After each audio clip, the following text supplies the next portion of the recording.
What's up guys, it's Metal. I'm going to do a quick review of the Ducky One 2 keyboard that I got recently. So as you can see, it's a pretty sleek looking board. I got the Tuxedo version.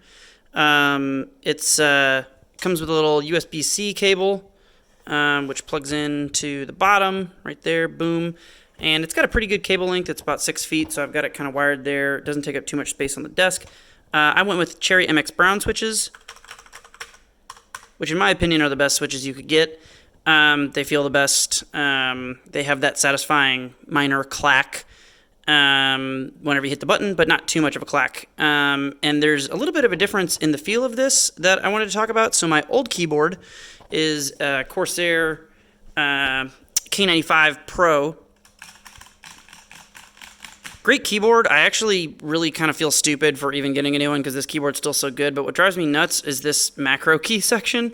The macro key section is just way too big. So on the Ducky, I wanted to switch down to something a little bit smaller. And you can see just like the physical footprint of the Ducky is a lot better.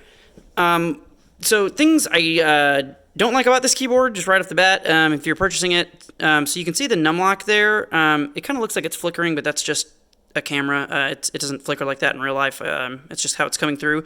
But you can see it's not super noticeable above the Numlock key, right? As you come forward, you can see it's an LED, right? Now, I don't know how well this will come through on camera, but I'm going to stand up. Oh my God, look, yeah, that's actually how it is in real life. Like, maybe a little worse on camera, but the lights, and it's the same deal for freaking caps lock. Like, what? Who thought that was a good idea? So it's fine here, right? Like, it's fine if you're off angle, but if you ever stand up, you're like, oh, I'm gonna stand up and take my beer and go into the kitchen for a second.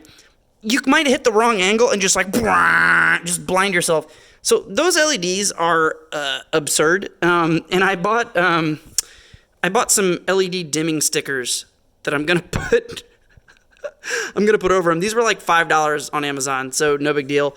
But I just don't understand that light. It's ridiculous.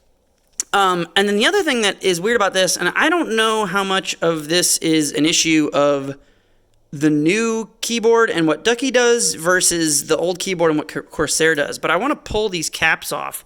So we'll just get like a sample key here. We'll go with the K key. I'm going to pull this off with a little keyboard keycap remover. Okay, so the K key is off there, and now we're going to pull the K key off of our Corsair K95 as well. Okay. And I want to show you guys the key height, because I didn't know about this. So as you can see, the Corsair is a much higher key height. And so I've looked some of this up on Google. I don't know too much about it. There's some stuff about standard versus OEM and all these different things. So I guess maybe the Ducky uses the new quote-unquote standard and the Corsair maybe uses the older OEM height. But this was actually driving me nuts because while I really like this Ducky keyboard, it just felt different, and I couldn't figure out why it felt different because I was like, hey man, this thing has Cherry MX Brown switches. Why does it feel so much different? And the way it felt different was like it's lighter.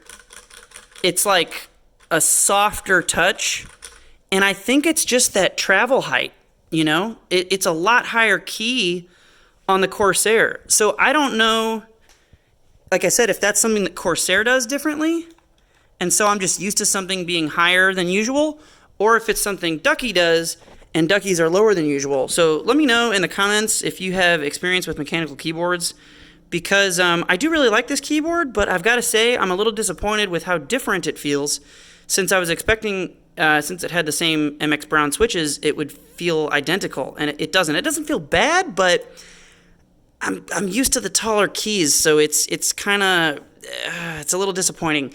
So anyway, I don't know if that's just all keyboard manufacturers need to do a better job, because I looked up on Ducky's website and on Corsair's website, and I can't find anything. Like, they've got all this information about their double shot keycaps and like what they're like, and I can't even tell what size these are though, right? So like I don't even know if the new Corsair keyboards are also short.